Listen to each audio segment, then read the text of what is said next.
roadie, wishing me heart it was Sunday. Drinking wine and beer all week, time for whiskey on a Sunday.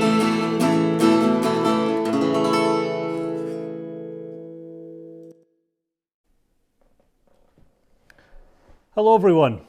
You are all very welcome here with me for my latest installment of my online series, Whiskey on a Sunday. Now, whether you're watching this live here on Instagram or via video replay, I want you all to know that I really do appreciate that you're spending your time with me.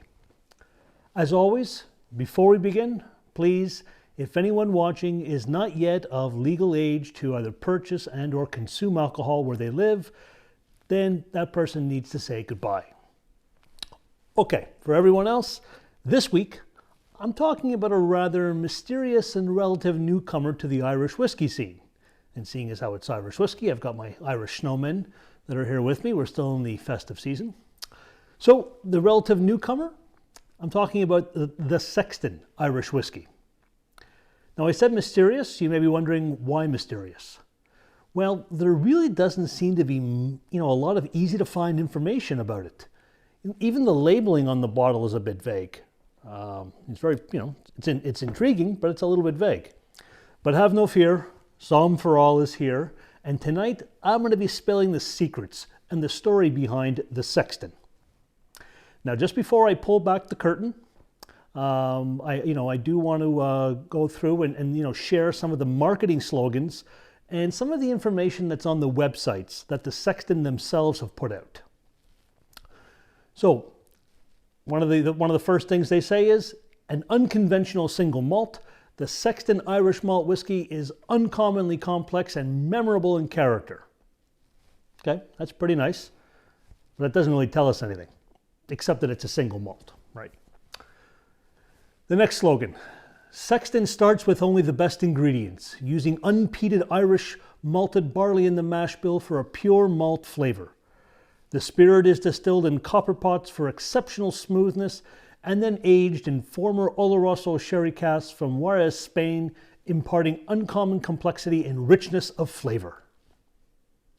Okay, folks, lots of words, but really there's only three things that we're finding out here. Copper pots are used, it's unpeated Irish malt, and they're using Oloroso sherry casks. Let's check out a few other statements to see if we can figure out anything else. Released in 2017, Sexton is for the restless. Jeez, thanks folks. Zero information there. Try one more. The Sexton is the creation of master blender Alex Thomas and is made from 100% Irish malted barley and triple distilled in copper pot stills.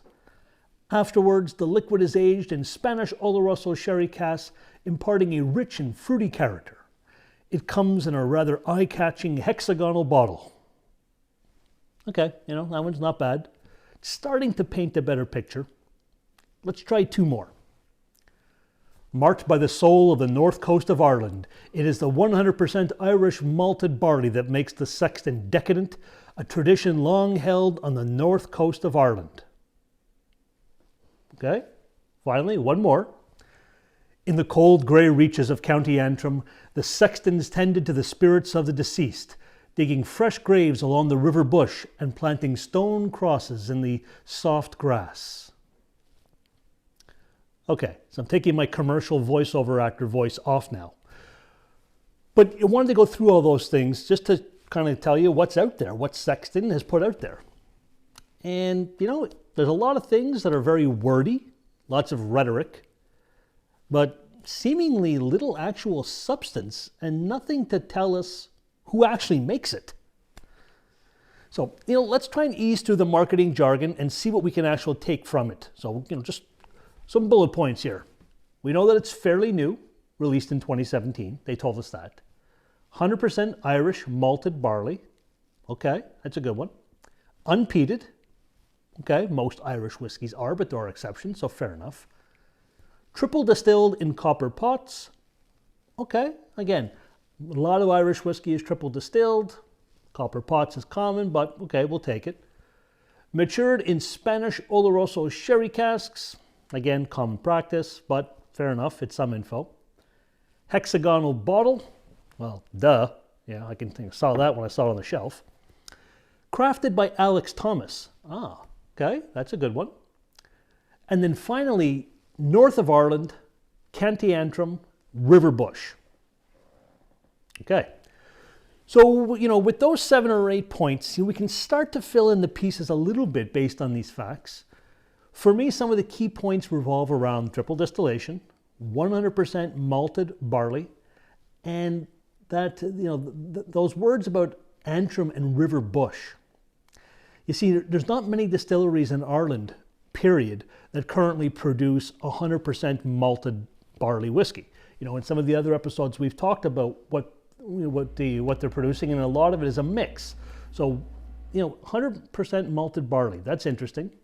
There's only less than a handful of distilleries in Ireland, period, that are doing that. And then from the north, there's really only one. So, when we talk about the north and then we factor in the mention of Antrim and the River Bush, we start to think of Bushmills. So far, all signs are pointing to Bushmills being behind this. But let's check the bottle again. So I'm going to check the bottle again and we're going to see what we see. So the bottle in small font, 40% ABV. So this is going to be a lighter whiskey, 40% ABV. Yes, that's good. It's, show up before dawn. All that's wonderful. 750 milliliters. That's great. And what's this? Imported into the U.S. by Proximo Spirits. Proximo Spirits. Who? Well, if you don't know who they are, because I didn't, I did some extensive research and I discovered that Proximo Spirits is a spirits importer and international distributor with a base in New Jersey, but with a head office in Dublin, Ireland. Proximo itself was founded in 2007 by the Beckman family of Mexico. Same family who own and operate Jose Cuervo. Now, for some of you that have seen episode 2 of Whiskey on a Sunday, you may recall that I talk about the Cuervo group because they own Bushmills. Oh, but wait, there's more. Proximo Spirits is a top importer of products trademarked by another company, JC Master Distribution Limited. Now, JC Master Distribution Limited, they're a private company that supplies North America with spirits, and they have a major head office located in Dublin, Ireland. Actually, it's located at the same address in Dublin as Proximo Spirits. Same exact address, to be more precise. So, start to follow the trail here. The Sexton, Proximo, JC Master Distribution, Cuervo. We then factor in, of course, the north of Ireland, 100% malted barley, and River Bush. And folks, voila. We've solved the mystery and uncovered who's really behind the Sexton. Well, actually, I did all the work. You folks are really just sitting there. So, we can now say that the Sexton is really Bushmills, right? Well, actually, wrong. Most other people tend to stop at the obvious here in their different reviews and their different write-ups, and they say that it's a Bushmills product and they leave it at that. But not me. No, folks, I dug very deep on this one because I really wanted to ensure that what I'm sharing with you for this episode and for all my episodes, to the very best of my ability and knowledge, is indeed factual. Now, some of you may be asking, how can all signs point to Bushmills and yet some for all? Paul, you're saying this is not actually Bushmills. If you're thinking that, if you've said it out loud, if you've yelled it into your device, excellent question, gold star for anyone who did that. You see, the real secret behind the Sexton is that while it does have some ties to Bushmills and by extension Cuervo, it's actually its own product. Kinda. I mentioned the name Alex Thomas earlier, and that's important. You see, Ms. Thomas is indeed a master blender and master distiller, one of the very few females to hold those titles in the Irish whiskey industry. And it's also very true that Miss Thomas started in the Irish whiskey business at Bushmills. That's where she started. She started there first in maturation and distillation and worked under the tutelage of Bushmills' own master distiller, Colm Egan, where she fell in love with the work and essentially the magic of being able to turn raw ingredients into a delicious spirit that everybody wants to consume. She enjoyed this work so much so that she studied and wrote her exams to be a master distiller and, of course, was successful in getting her diploma. So here's where things turn a bit. She also wanted to create her own product. So, after getting her diploma, she founded, invented, created the Sexton. The concept behind the name developed out of a desire for a name that represents what she does. See, Miss Thomas believes that her role as a master distiller and master blender is essentially to act as the caretaker of a sacred object. And the word sexton itself derives from the Latin word sacristans. And when you translate that into modern English, it loosely means the custodian of sacred objects.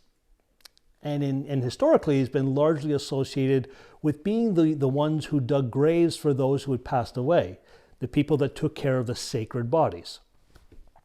That also explains the skeleton imagery on the bottle on the front and of course on the top, supposedly, according to Miss Thomas, to be a representation of the sexton himself. Now, Miss Thomas is quoted as saying, "The sexton, the whiskey, is about living life well before you meet the man that lays your body to rest." So that's why I came around to the idea of naming my whiskey the Sexton. I wanted it to be something different and something approachable. End quote. Okay, Miss Thomas, let's find out if that holds true.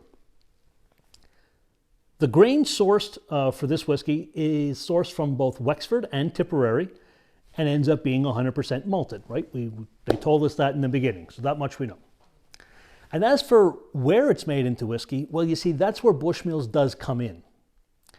Technically, the Sexton whiskey, is an Irish whiskey brand without a distillery.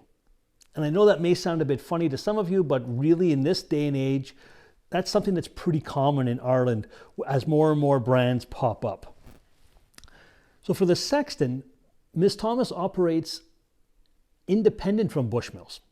However, somehow, I guess because she left on good terms or they really liked her, or that part's a bit fuzzy, but somehow Miss Thomas managed to negotiate the rights to using some of the copper stills at Bushmills to make her own whiskey. So she runs the distillation, not Bushmills, and she uses grain that she has selected. She's not using Bushmills stock, but she's allowed to do this inside Bushmills. Pretty unique. And, to be honest, actually, aside from using the same water supply as Bushmills and some of the same copper pots, and some space for warehousing that they let her use, that's really where the Bushmill tie ends. And now we have to talk about the casks. In the marketing pieces I shared earlier, the words Oloroso Sherry were repeated over and over and very often. And for me, now that I've learned more, the repetition of that makes sense, as they are an integral component in the profile of what makes Sexton Sexton.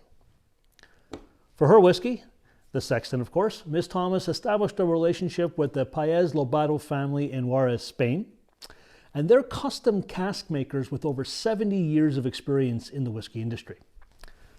The barrels that are sourced for Miss Thomas, notice I said Miss Thomas and not for Bushmills, they're sourced for Miss Thomas, those are chosen and selected down to her exact specifications.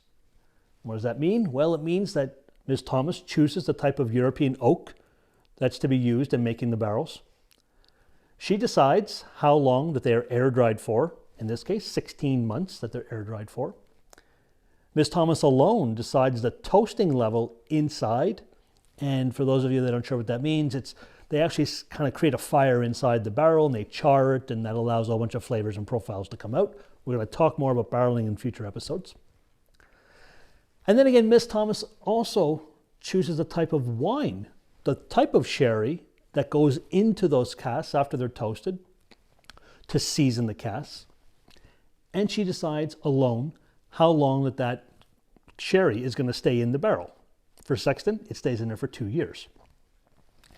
So after all of that is done by the Lobato family in Spain, the barrels are then shipped to Ireland to be used to mature the whiskey spirit that Miss Thomas has made using Bushmills pots and of course the water supply that comes from the River Bush. And we talk about the casks, it's not just one type of cask being used. No, folks, that would be way too easy. Instead, after trial and error, Ms. Thomas discovered that a series of casks needs to be used in order to produce the aroma and the flavor profile that she wanted. First fill casks, second fill casks, and even third fill casks are all used in an effort to balance the characteristics of this estimated 4-year-old distillate. So in earlier episodes I talked, Irish whiskey laws dictated it has to be minimum 3 years old. The popular belief is that this is 4 years old, or maybe 4 years and a little bit. And I talked about first fill, second fill, third fill. When I talk about that word fill, that really refers to how many times the barrel has previously held liquid. So when you hear the term, and this is applicable to all types of whiskey, when you hear the term first fill, that's essentially a brand new barrel. Nothing else has been in there. And the more, let's call it virgin, the barrel is, the more wood and natural char notes are going to affect the spirit. So, the natural vanilla notes that come out of some of the wood, or sometimes we talk about baking spice, so nutmeg, cinnamon, clove, all that. That's actually coming from the wood. And the more that the barrel has been used over and over, then the less and less and less and that comes out into the end product.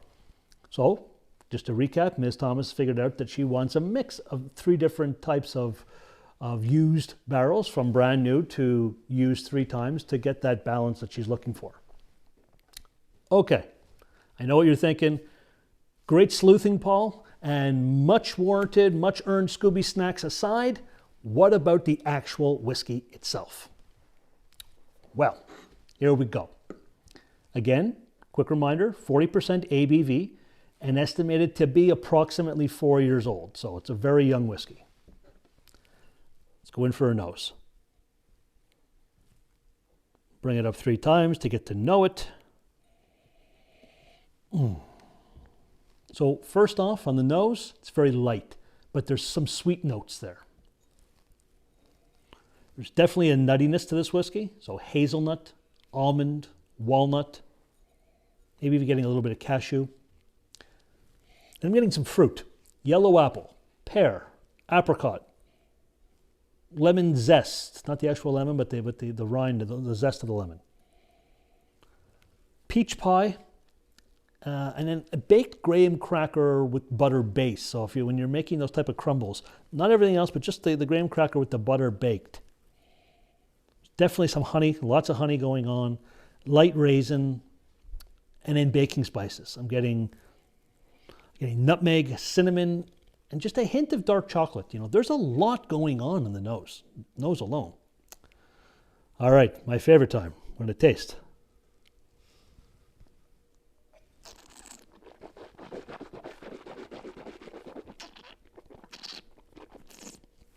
Again, always want to coat the entire mouth when you're tasting, just to get all your flavor receptors firing.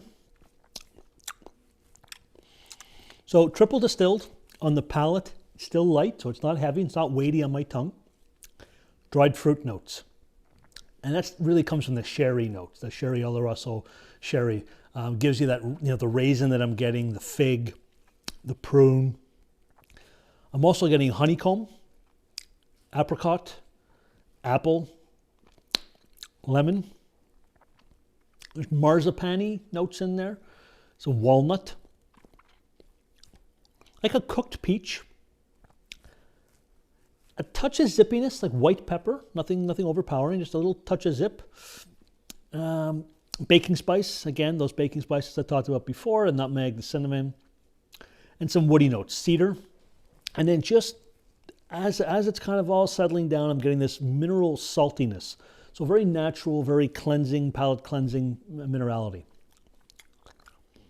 That's very tasty.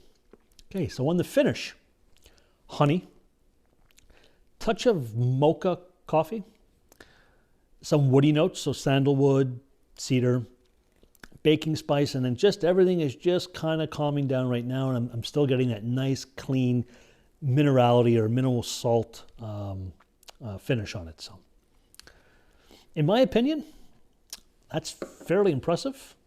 And going back to what Ms. Thomas had hoped for, being approachable, I'd say it's very approachable. I've read where a lot of folks are calling this a modern Irish whiskey. And to me, that certainly falls in line with how it's being marketed. Videos that are out there for the product talk about it being for the late night, hardworking innovators, with no actor in those videos seemingly being older than 30 years of age. And I think that's being done by design. I'm willing to guess that great lengths are taken by the marketing people and perhaps by Ms. Thomas herself to not have Bushmills mentioned at all in any capacity, and that it's all being done in order to appeal to new and younger whiskey drinkers. It's people that, may have preconceived notions about what Bushmills is, being something that maybe their parents drank or their grandparents drank, maybe even thinking that it's some kind of old fogey whiskey. Although, as you know from episode 2, that's certainly not my opinion of Bushmills, but I can kind of get where they're going with this, if that's indeed what they're doing. Starting with something new gives them a fresh advantage and the ability to then control the message, again, with no preconceived notions. Well, at least until Psalm for All came along in this video and told you all the secrets and told you who's behind it all. And aside from no mention of Bushmills, Miss Thomas also commissioned a very unique and very expensive bottle design, this hexagonal bottle, rumored to have cost $100,000 for the concept of it. So if that's true, wow.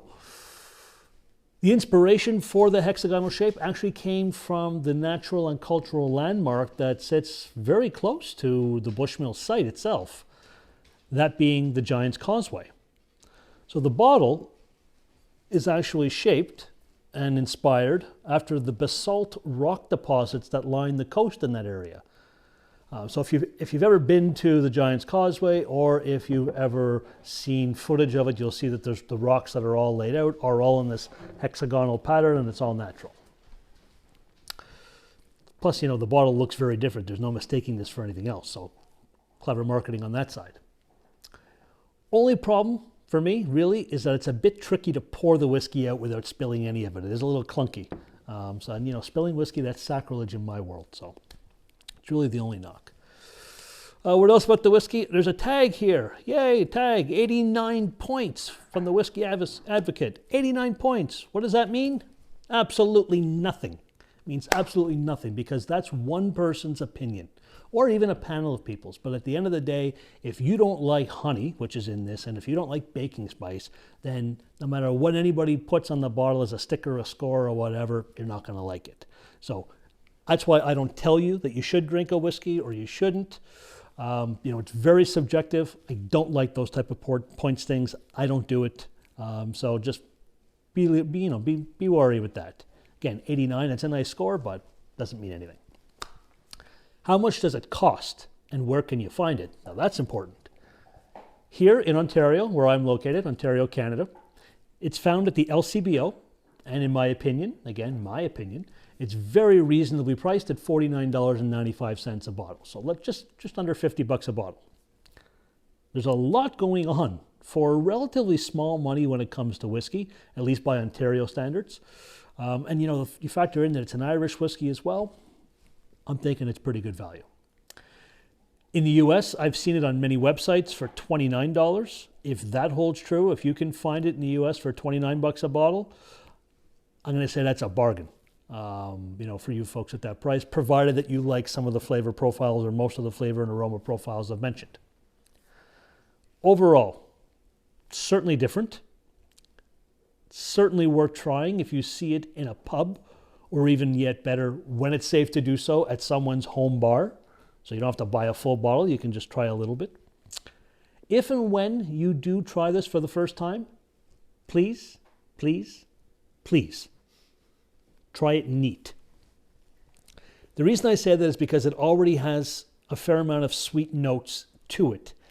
And again, it's in my opinion, If you're trying it for the first time and you add a sugary mix, it's almost certainly going to give you the wrong impression. Now that could be a good wrong impression, or it could be a bad wrong impression. So try a little bit neat. Again, if you see it at a bar or a pub or restaurant, or, when it's safe to do so, or if it's someone's house, that's the best way because it's their dime, not yours. But do try it neat first and then do what you want afterwards. Just don't tell me. Alrighty. So folks, that's a wrap on tonight's episode, and essentially for 2020 with Whiskey on a Sunday. Next week, I have a special surprise in store, so please keep checking my social media feeds for more details later on this week. And as always, I sincerely thank you all for your time, for your interest, and for your continued support. From our home to yours, we wish you all only the very best of the new year, filled with peace, love, success, and health for you and all of your loved ones. Slán go fóill from Sound for All.